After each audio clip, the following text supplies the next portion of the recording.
Kids know how to play.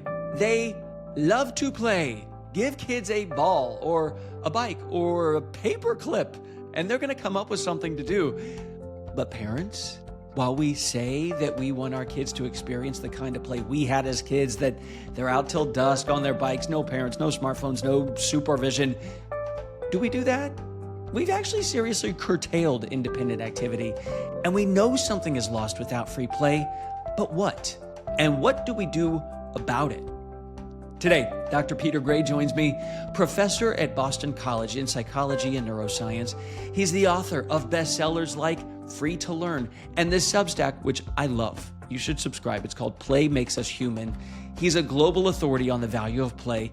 So parents looking to build up resilience and independence in your kids, this one's for us.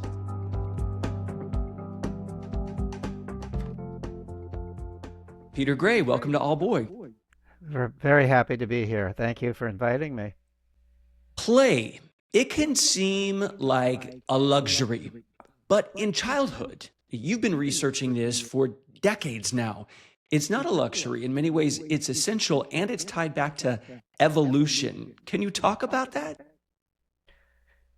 Well, so children all over the world, all children come into the world with a strong desire to play. This is built into them.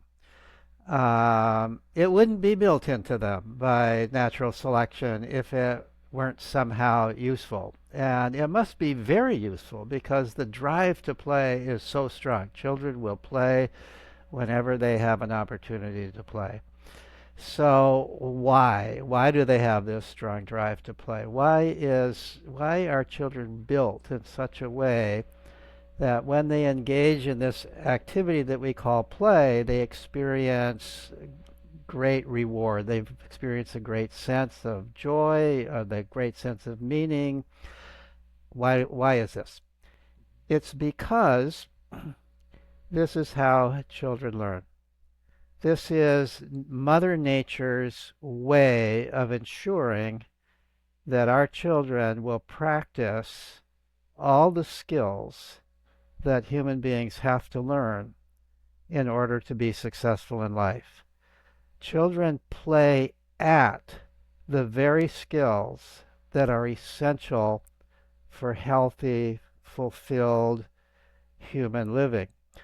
Other mammals also play when they're young, and we can predict how they'll play by knowing what it is that they have to learn. So predatory animals, young predatory animals play at predation.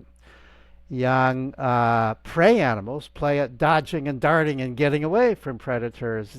Animals play at whatever are the major skills that they have to acquire ultimately to become independent of their parents. So children, human beings, have a lot of different skills we have to learn. We have to learn to talk. We have to learn our native language. We are the animal that builds things. We have to learn how to build things. We are the animal that's capable of imagination. We have to practice imagination. We are the animal that talks. We have to practice language. We are the animal that has to follow rules. So we have to learn how to follow rules. Children play at all of those things. Nobody teaches children their native language, and children learn language in play. They playfully coo and babble, and their first words are always playful. When they begin interacting with other children at a somewhat later age, their language becomes more and more sophisticated because they have to use language to coordinate their play with their playmates. Children all over the world play at building things when they have ample opportunity to play. What they build depends upon the culture that they're growing up in and various other things, but they're all practicing this ability to imagine in their head what it is they want to construct and then to transfer that into the muscular movements to actually build something.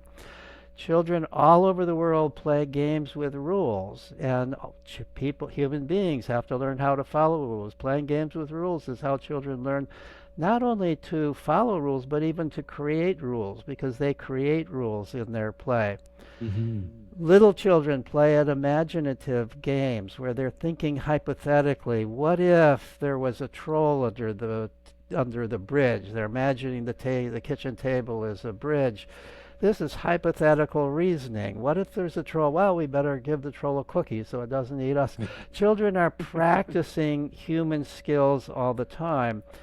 And no matter what they're playing, they are learning how to initiate and direct their own activities. Play, by definition, by my definition, is always an activity that is initiated and directed by the players themselves. If there's an adult governing it, it's not play by my definition. Yeah. So play is how children initiate and direct activities. And in social play, children all over the world, almost more than anything else, want to play with other children. Solo play is fairly rare in most parts of the world and throughout most of history. It's fairly common among our children because we isolate children. But children want to play with other children, and they especially want to play with other children away from adult control. And why is that? It is because probably the most important thing any of us have to learn for a happy, meaningful, successful life is how to get along with other people. We are a highly social species. And when children are playing with other children, they have to learn how to negotiate. They have to learn how to keep their playmate happy, because if their playmate is happy, the playmate will quit. The main freedom in play is freedom to quit. So you learn in play that you can't bully the other person. You can't dominate them because they will quit. And you want to play with them. So that's the natural consequence. So I've spewed all this out, but what I want people to realize is there are so many lessons that children are learning in play. And we're going to touch on a lot of those, including parents get out of here, which I'm one of them, and I need to be rebuked maybe by you, Dr. Gray. But real quick, I understand the adaptive value of building blocks or playing school or taking care of kids. My sons love to hit each other while they're playing. Does that have any value? It sure does.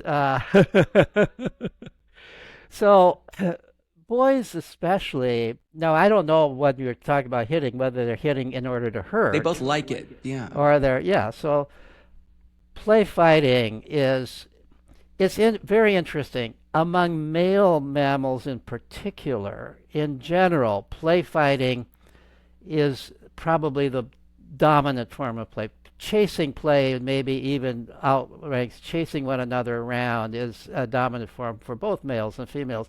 But among males especially, though it depends upon the species, play fighting is a major form of play.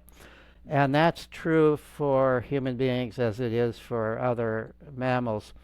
And what are they learning in play fighting? They're learning to, among other things, they're learning, believe it or not, to control their impulses. Because what distinguishes a play fight from a real fight? What distinguishes a play fight from a real fight is that the play fight is controlled by implicit rules, or they may be explicit. They become explicit if one of them violates it. So you're swinging sticks at one another, but you're not hitting the other person. You're just hitting the other person's stick. If you're pushing one another down, but you're pushing them down on something soft. You're not pushing them down on the hard concrete. If you are the bigger or the stronger of the two, you're self-handicapping in some way. If you're the smaller of the two, you might be able to hit with all your force because you can't really hurt the other person anyway. So typically when kids are playing, no kicking, no biting, no scratching, Yeah, injury. So there's a whole set of rules. So here, what are children doing when they're play fighting? They're pretending to fight. They're engaging in this activity that looks like fighting, But in reality, what they're doing is they're restraining themselves in this exciting context. They're learning how to restrain themselves. The other thing that might be said about play fighting is that play fighting is the male version of hugging. It's the way of being close to another person. Interesting. Within the male context, and how to be close to another person, without actually getting mad at that person. So you're controlling your anger while you're being close to that other person. There may also be, and this depends upon the species, and there's differences in opinion about this regarding children. There may also be a tendency that this is, in some sense, practice for actual fighting, even though you are not actually fighting. I don't have an opinion on this. With some species of animals, it does appear to be practice for actual fighting. For other species, it appears not to be, and there's debate as to whether it is practice for actual fighting for human beings. Didn't expect there to be all that value in fighting and play fighting. So you have looked at this very deeply, and to me, there's something between being playful and just playing. I always tell myself, don't just play with your kids. Try to be playful, because that's kind of dispositional. And you've looked at kids who engage in play, in the ideal form of play, I believe, and then the outcomes. And if they're deprived of play, what some of the results could be. What are those? This is something that I've written a lot about. Over the years of my lifetime, there has been a huge decline in children's opportunities to play. Also a decline in their opportunities to do anything independently of adults. Things like walking to school, doing grocery shopping for the family, going out to play in the park with your friends, taking public transportation. All sorts of opportunities to do things independently have been largely taken away from children. Typically, 11 and 12-year-olds today are deprived of the freedoms that I had when I was 5 and that my friends had when they were 5. So it's not just the freedom to play, especially to go outdoors and play with other kids away from adults, but that's a big part of it. But it's really, we've more or less locked kids up. We have, they're in school, they're very unfree. We've greatly reduced the amount of recess and lunch hour the kids have. We've increased the amount of homework. We have more or less confined kids to the indoors, except when there's an adult accompanying them outside. This is a huge change from normal childhood. And I really mean change from normal childhood. Throughout history, across the world, children were never treated in this kind of way until recent times in our country and some other modern nations. So this is an experiment in a sense. What happens if we constrain children's freedom to play and explore in the ways that we have, and the results are in? The result is a huge rise in anxiety, in depression, decline in happiness, well documented over the course of the last, this change has been gradual, really ever since the 1950s. We've been gradually increasing the restraints on children's freedom, decreasing their freedom to play and explore and do things on their own. And over this same period of time, there has been a huge increase in anxiety, in depression, even, I hate to say it, suicide among school-age children and teens. So, for example, between 1950 and the 1990s, the rate of suicide among teens increased fourfold. the rate of the, hypo- the rate of anxiety of what would today be diagnosed as major depressive disorder, the estimated rates based on questionnaires that were given to normative groups over the decades, the rates of what today would be called major depressive anxiety has increased somewhere between 5 and 8-fold since the 1950s. Wow. Similarly with clinically significant anxiety disorders. It is not normal for children, and including teenagers, to be anxious and depressed. That's not normal. That's something that we have created through the way that we are now raising children. And I'm not blaming parents, I'm blaming the whole society that puts constraints on what children can do, and I'm also blaming the school system that has changed dramatically over this period of time to greatly decrease children's freedom.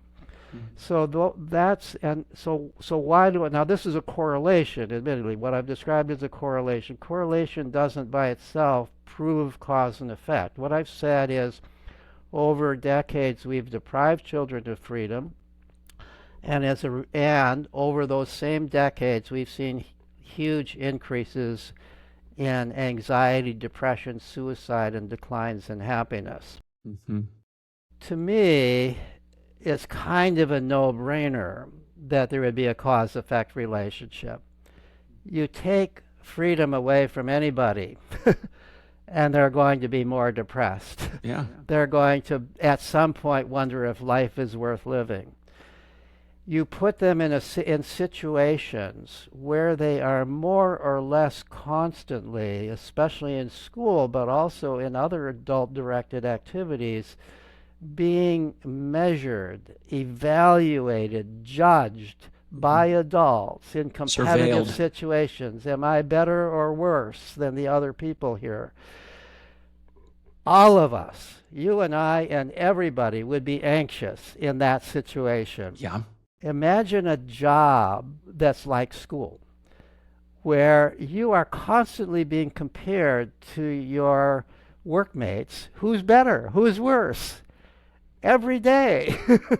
No thanks. You would need to be paid a heck of a lot to accept a job like that. Even then you probably would turn it down. It wouldn't be worth it. And yet that's where we send our kids. That's where we send our kids. And school has become more like that over time than it used to be. So it should be no surprise. Now, despite I say that there should be no surprise, though we don't really need research, there is research. It turns out that children who have more opportunities to play and explore, who have more freedom, are doing better psychologically by all measures of psychology than those who have less such freedom. And for example, people who are interested, I published an article a couple of years ago in the Journal of Pediatrics summarizing multiple lines of evidence that the rise in mental disorders among young people is the result of the decline in their opportunities to play and explore freely, especially with other kids. Can I read from that? That was 2023. And you write, our thesis is that a primary cause of the rise in mental disorders is a decline over decades in opportunities for children and teens to play, roam, and engage in other activities independent of direct oversight and control by adults.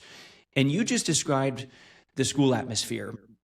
Then there is the home and outside atmosphere where, hopefully we're wanting kids to be successful and safe, but it sounds like maybe we've gone overboard. Can you talk about the salience of being unsupervised? So the changes that we've made in children's lives are for the most part well-intended. As you say, we want children to be safe. So we don't let them go do things by themselves because we think they're not safe when we allow that. We want children, we've come to sort of believe that education, especially academic education, is extraordinarily important for children. And so we put them in ever more hours of schooling. We take away the what used to be extended recesses. We've added homework for what we believe is a good reason, better education. We somehow think that the more time that they're sitting in their seats looking at worksheets, the more educated they're going to be. That's not true, but we believe that's true. And we act as if that's true. We believe that the more homework they'll do, the more they'll learn, which in fact all we're doing is burning them out. But this is all coming from largely from good beliefs. It's coming from other sources too, but for the most part it's coming from wanting to do the best for our children. But the side effect, the consequence of that are that we're depriving children of the really basic needs that they have to grow up. The needs to, with every year of age, children should be doing more and more things independently. Children of all ages should be spending lots of time playing and exploring independently of adults, because it's not really play when adults are there, because what children are doing when they're playing, they're learning how to take control of their own lives. And when adults are there, adults assume control.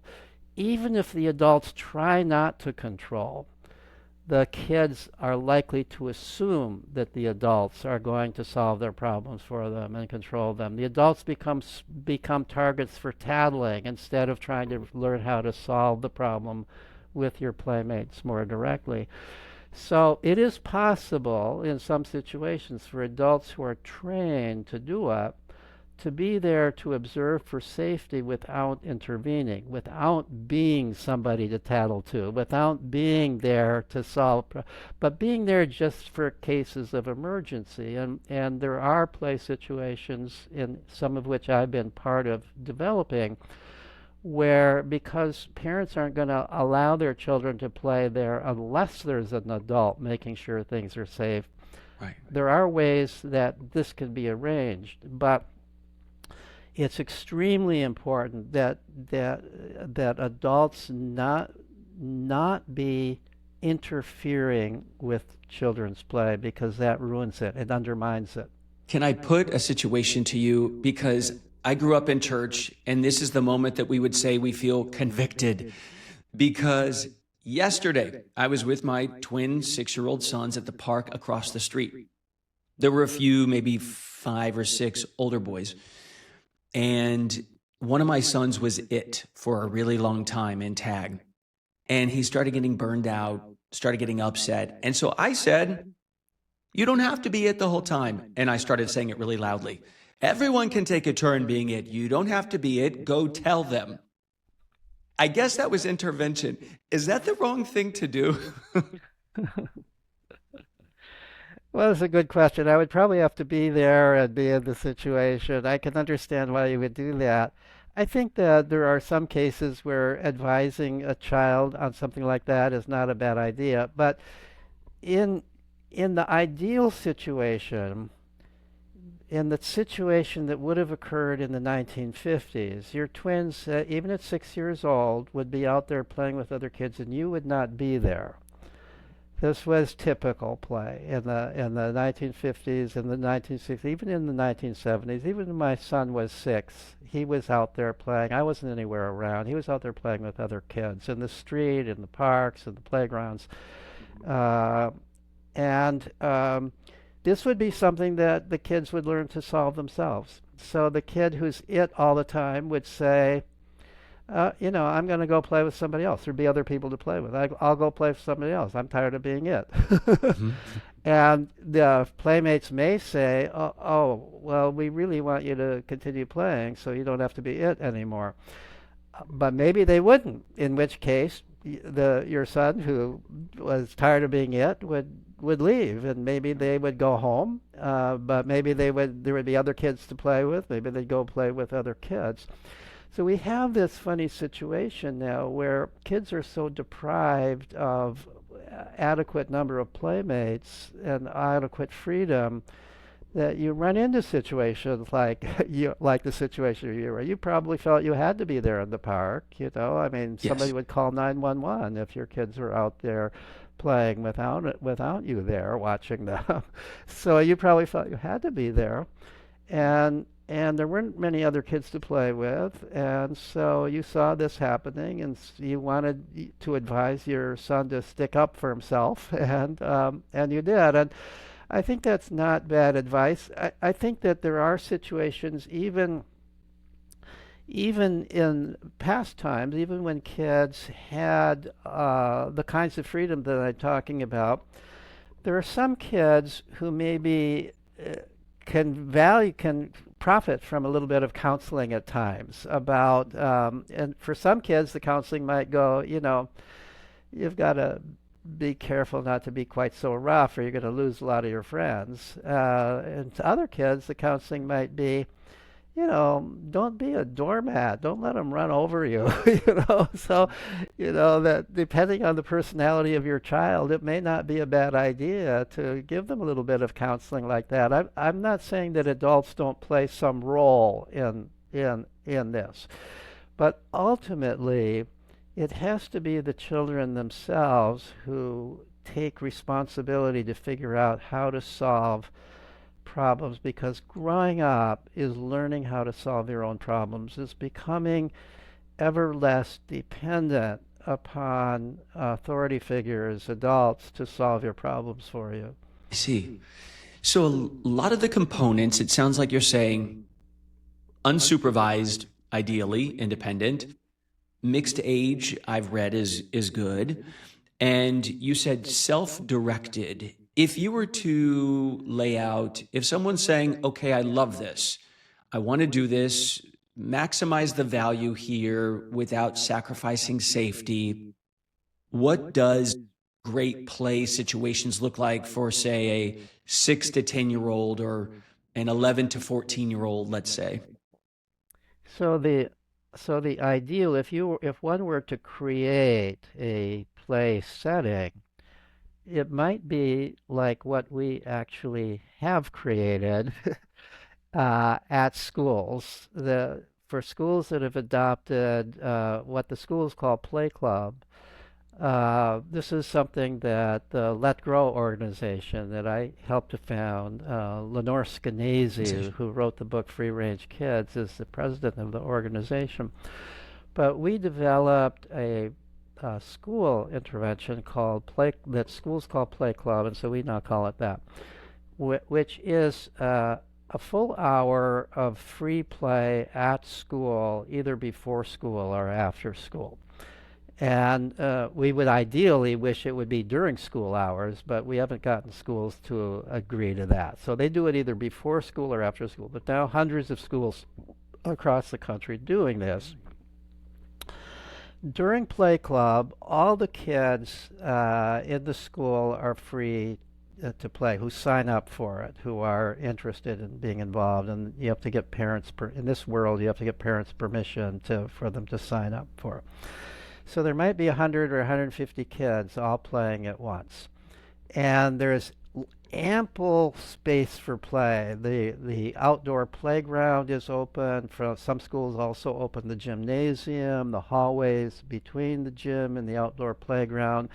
Sometimes there will be an art room open, so kids who want to play at art, there will be another indoor room for puzzles and games, quiet indoor play for kids who choose that. There's balls, there's all kinds of loose parts, there's hula hoops, there's jump ropes, there's all kinds of opportunities to play in various different ways. And you've got children there from the age of 5 to the age of 11, if this is an kindergarten to 5th grade elementary school. You've got the whole range of ages. So what you're offering here is a huge choice. You could play in whatever way you want to play. There's all sorts of ways of playing here. The only rules governing play are don't deliberately hurt anybody and don't deliberately break anything that's valuable. Good And rules. also you have to stay within the confines. You have to stay on campus. You can't go running off of campus. Other than that, there are no rules. And the teachers, because it usually is teachers who monitor Play Club, and of course you have to have somebody watching it, or the schools wouldn't agree to it, and parents wouldn't allow their kids to play there.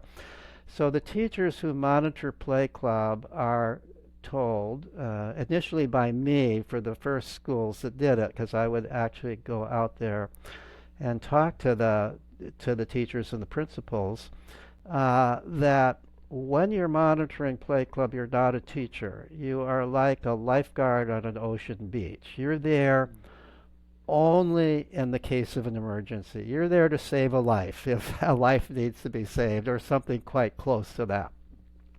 Yeah. So don't intervene. Your job is not to worry about minor quarrels. Your job is not to worry about things like a skinned knee. Your job is not to worry about somebody looks unhappy or it looks to you like somebody's treating somebody else unfairly.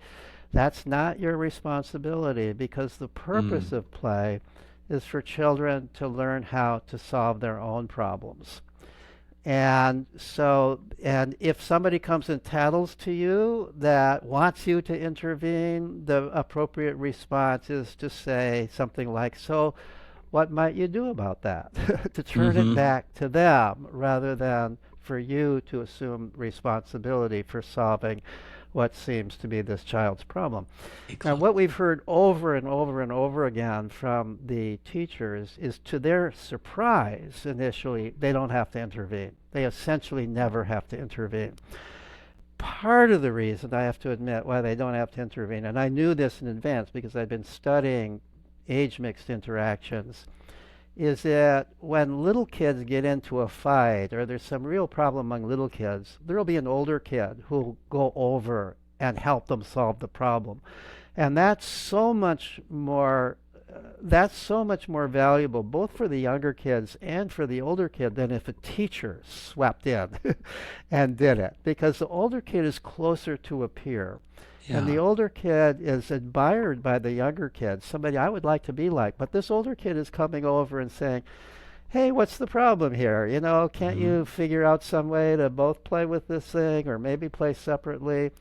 And so teachers don't have to do that, and it's so much more meaningful when a kid does it. And the older kid is learning how to be caring and how to be helpful to younger children. Everybody's growing from that experience. Kind of model that.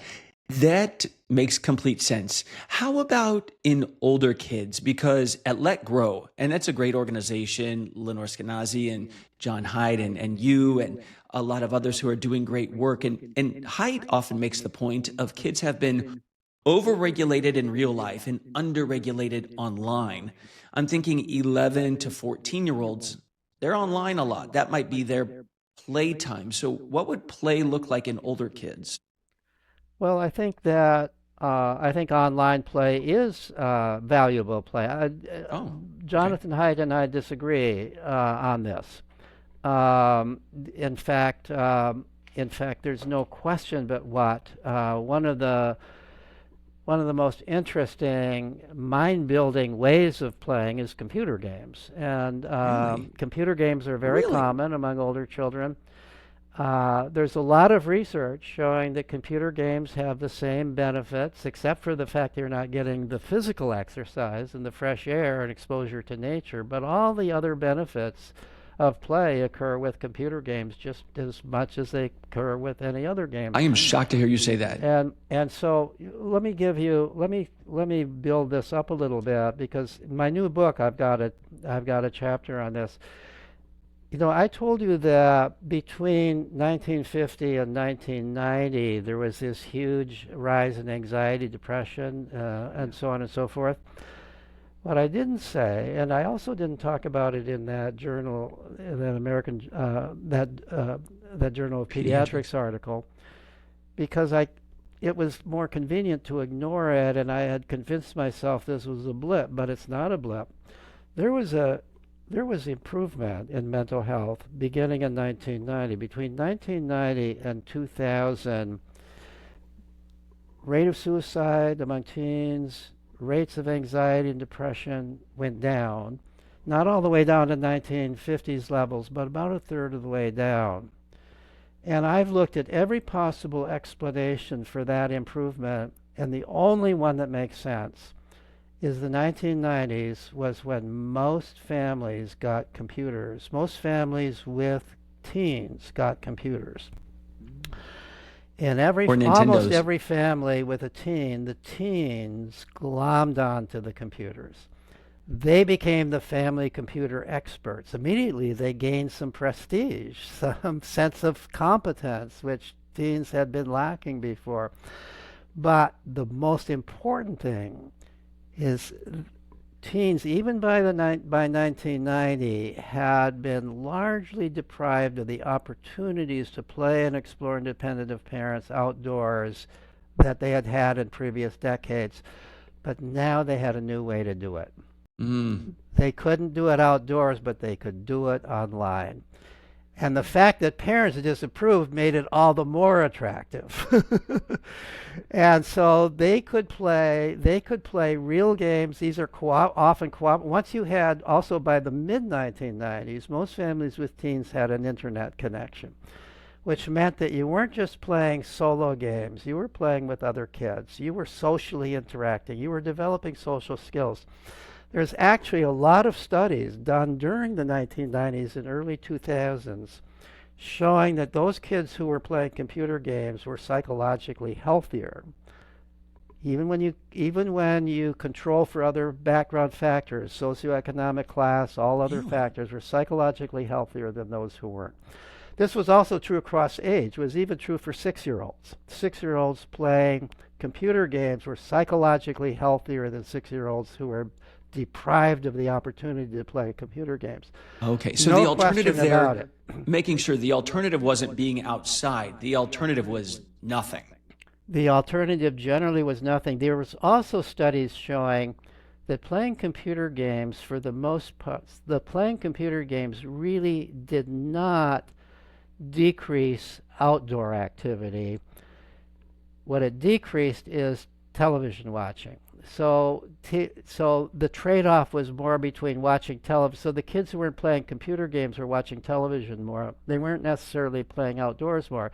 It turns out that kids who were playing computer games were also tending to play outdoors, but they weren't playing outdoors as much as they would like to because they had less opportunity to. Their friends were less likely to be outdoors, and so on and so forth. So that happened. And then the other thing that happened is, as you began to get, what we now call social media, as you began to get opportunities to just hang out with your friends, talk with your friends, share experiences, and so on online, teens glommed onto that. And there's a wonderful book by Dana Boyd is her name, who across the country, interviewing teens all across the country. Why are you on social media so much? Why are you on? This was after people had smartphones. Kids were on smartphones a lot, on social media. And she asked him over and over, and the primary answer she got is, this is the only way we can be with our friends on a regular basis, because we would prefer to be with our friends in reality away from parents. Really what they said is, this is the only way we can do it without some adult in our face. And they would even say things like, as soon as our parents have figured out how to use Facebook, we're on to something else. Right. Because teenagers, even more than younger kids, absolutely need to hang out with their peers away from parents. They need the opportunity to do things, talk about things, practice things that you're not going to do in front of your parents, or talk about in front of your parents or other adults who are authority figures. This is true of teens worldwide. And we had pretty much shut off their opportunity to do that in the real world, but now they could do it online, and so of course they did. So you disagree with this idea, because Anxious Generation and other research comes out, and post 2014, mental health goes off a cliff and social media is ascendant, and a lot of us parents are ready to throw phones into a Right. nuclear reactor. You Okay, say so no? here's what happened. So mental health improved, and Jonathan Knight doesn't talk about this. He doesn't say it improved between nine. He ignores that fact. He's only concerned with what happened between 2010 and 2018. Between 2010 and 2018, there is now a new rise in mental disorder, anxiety, depression. He's right about that. It did not go higher than 1990s levels, but it went back up to 1990s levels. In fact, a little bit lower than that, around 1990s level. Let's say it exactly. It didn't go above 1990s levels.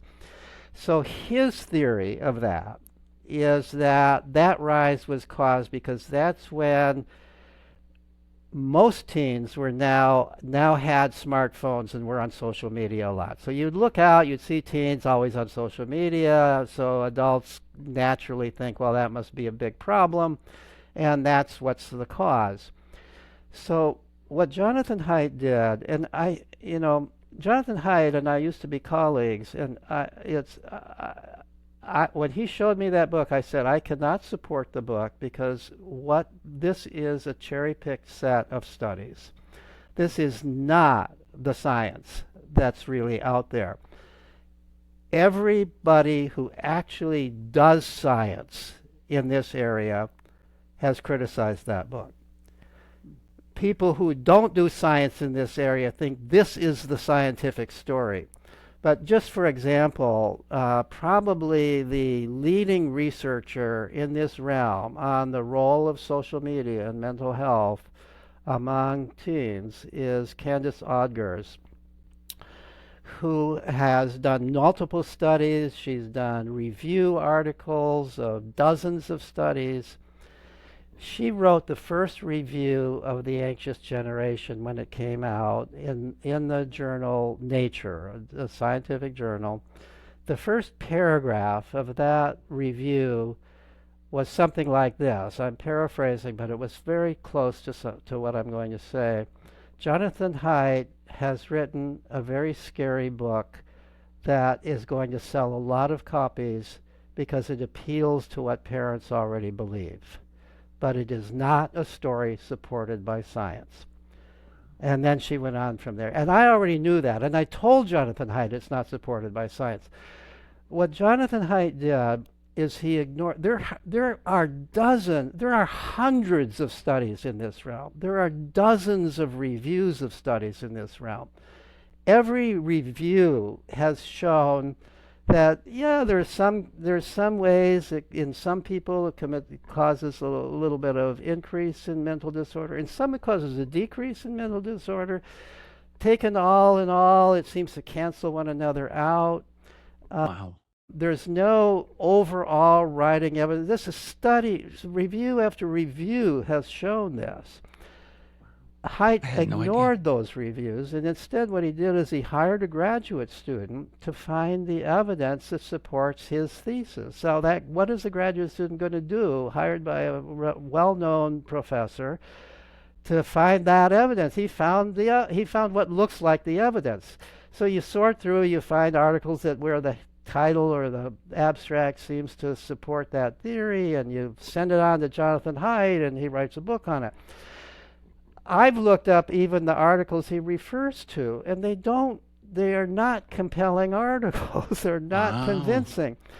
Moreover, now he points to a couple of other countries as evidence that it wasn't just in the United States, that in other countries when kids were on smartphones and social media, this rose.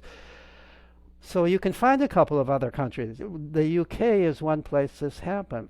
But throughout the entire European Union, the UK is not part of the UK, throughout the entire European Union, kids were not deprived of cell phones there. Kids are not deprived of social media. They're on it just as much as our kids are. There was no increase in anxiety, depression, suicide in the entire European Union taken as a whole. In fact, the suicide rate for teens went down a little bit over those years. And this has all been published. This is all clear. So what's my explanation for why there was the increase? You know, Jonathan Haidt acts as if it couldn't be anything else, but something very dramatic happened in the United States that people don't talk about enough. Schools adopted what's called Common Core, which is the ultimately came out of No Child Left Behind Act in schools. Common Core dramatically changed the way most classrooms operate. Suddenly now, all classes, all teachers had to teach the same curriculum that's enforced upon them. They no longer could use their judgment. They had to teach the same curriculum. Teachers, principals, whole schools were now going to be evaluated based on the scores that children achieved in their classrooms on standardized tests.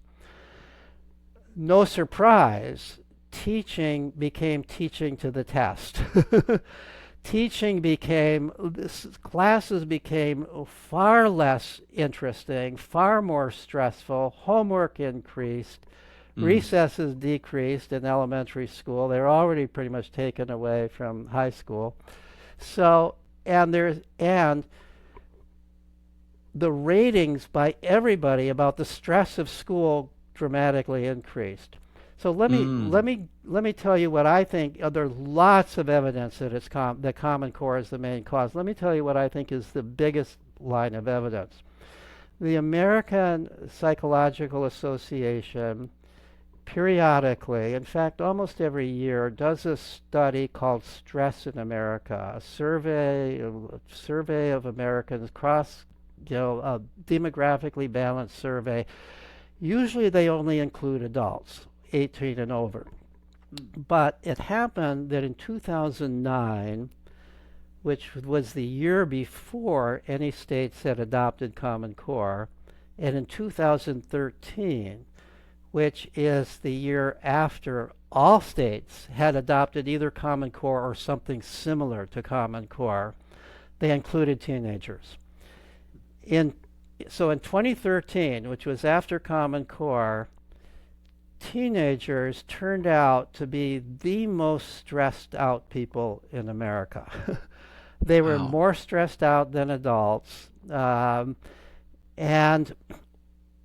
in that questionnaire, you could check off, there were a whole list of possible things that could be stressful to you, and there was a check. Far and away, the most checked item in 2013 was school pressure. 83% of teens checked school pressure as a major source of their distress. Nothing else came close. All the kinds of things that we adults think are stressful to children, down the list. School pressure was far and away the most checked item. This should not be surprising. All kinds of previous studies, whenever kids are asked what's stressing you out, they say school more than anything else. Way more than bullying, way more than worry about my friends liking me or not liking me, way more than family problems. Not to say that there aren't some kids for whom family problems would be the biggest stress, or some kids, but when you're looking at the whole, when you're looking at a national effect, it's school, far and away. Incidentally, the second most checked item in 2013 was worry about getting into college or getting a good job in the future. There was something like 42% checked. Now, you could check more than one thing. In 2009, it was still the case, as it always is, that school was checked more than anything else, but it was only 43%. So it doubled. About half as many. So it doubled. The rate of school pressure doubled. There are studies done cross-country. There are studies done in the United States showing very strong correlation between children's rating of school pressure and their rating of their psychological well-being. In other words, those people who are experiencing a lot of school pressure are far more likely to be depressed, to be anxious, to be suicidal than those who are. So my explanation is that this increase that occurred in the United States is primarily the result of the change in schooling that greatly increased school pressure.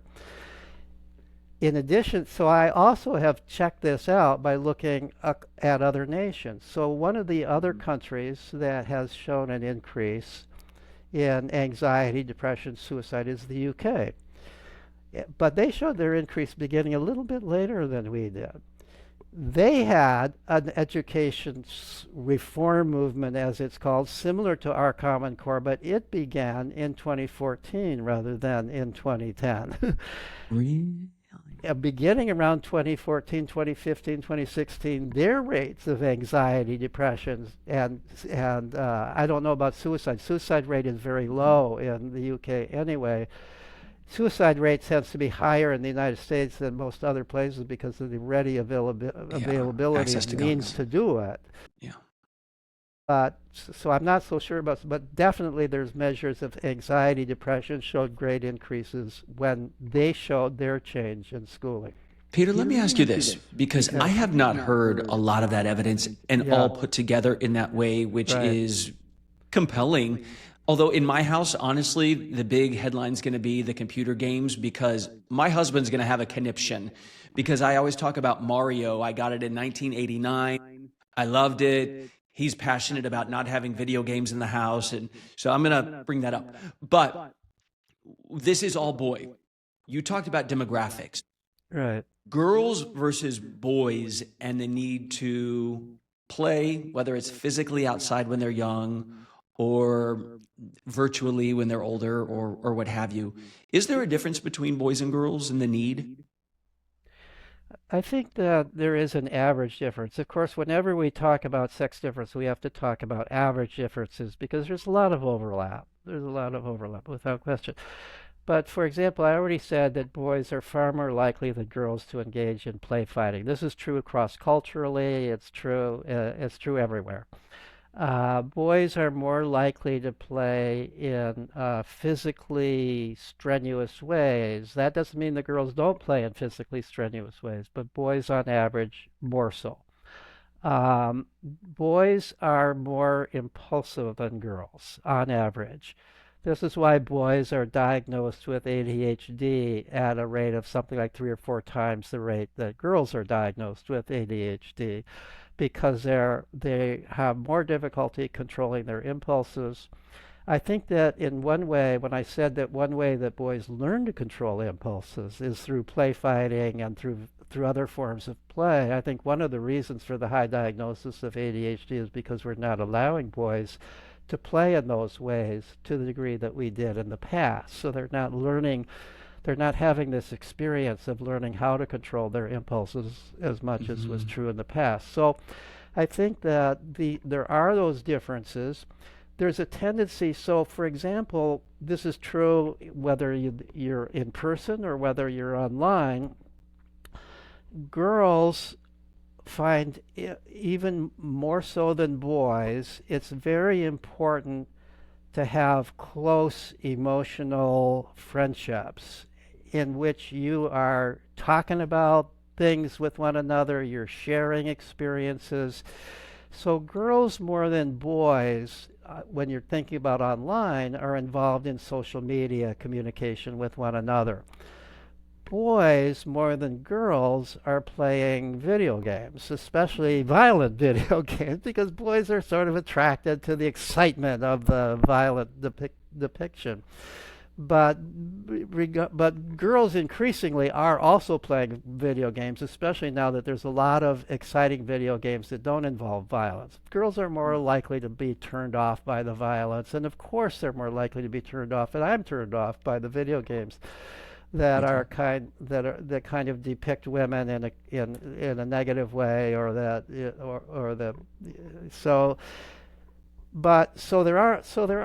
are average differences. The other interesting thing is that, and this has been shown across cultural, and I've even documented it at a democratic school where there doesn't seem to be any social pressure for boys and girls to self-segregate in their play. Even there's this tendency. Boys tend to play with boys, and girls tend to play with girls.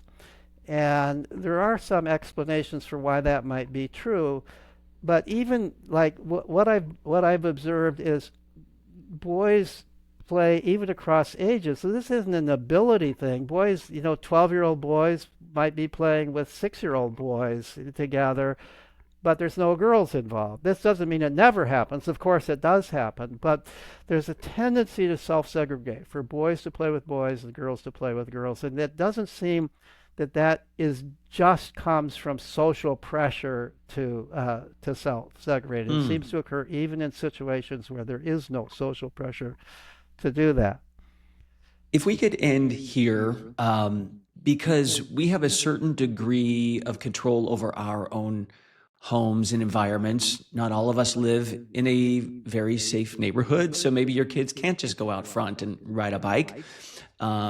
Schools do have standardized education and probably aren't going to double recess like a lot of us would like them to do, but we do have control over our homes. And I just wanted to plug your Substack, which I love. It's called Play Makes Us Human. And you write about why parents should do less for their kids. And when it comes to independence, you say studies show it increases happiness, more self-reliant, more self-directed, and better adjusted socially and emotionally children. And as parents, we can give them opportunities to do things in our home. I was reading your work and letting my kids try to feed the dogs. There was dog food everywhere. But you say you have to accept not perfection, but that they're building strength there.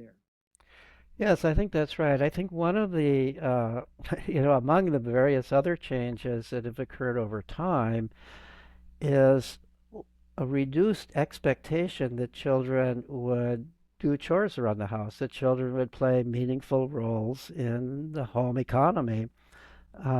Everything from washing dishes to cooking meals to depending upon the age of the child. I mean, children, if you wait until they're a certain age, and that age may vary depending on the kid, then you have to beg them or bribe them to do stuff. If you start when they're really young, little kids want to help. All studies have shown that they want to help, but in our society, we tend to push them aside because we know they'll just slow us down. They won't do it right. It'll add to our work rather than subtract from our work if we allow them to do it, because they'll spill the dog food all over or whatever it is that we're concerned about. But if we were smart, we would allow them to do it when they're teenagers, because they then get the idea that, they're part of the team. They're part of the home team here, taking care of things. And by the time they're 5 or 6, they're really helpful. They can really do meaningful work around the house. And the other thing is that they want, especially as they go older, they don't want to do just the routine things. They don't want to just wash dishes, which gets kind of boring and routine and is too easy. They want to do things like cook meal. They should be allowed to cook a meal. They should teach them how to cook. I mean, these are skills. These are important skills to learn. And we've got more and more young people growing up who don't know how to cook, and so they're wasting money buying food and takeout and stuff. There are college campuses that complain their kids don't know how to clean their rooms, because they've never had to do it. They've got parents who think the only thing kids need to do is homework, and so we're going to do everything for them, and that's not healthy. Peter Gray, you have touched on so many things that a lot of us have felt intuitively but didn't know it had actually been substantiated and then pushed us forward scientifically. I love your work. I hope everybody reads your books, your Substack. It's formative for me. I'll be reading. I'm subscribed. Thank you. Thank you. All right, ready for playtime? It is hard to let go after supervising every moment of their lives since birth. I am right there with you, parents. But my gosh, when you hear it laid out like that, the benefits are self-evident. So what do you think about boosting independent play for our kids? Whether they're 5 years old or 15 years old, what does that look like? What are your plans? Leave a comment because I maybe want to copy what you're doing. Subscribe to All Boy on Substack for free. Also YouTube, Apple, and Spotify. The website's allboyallgood.com. I'm Chance Seals. See you soon.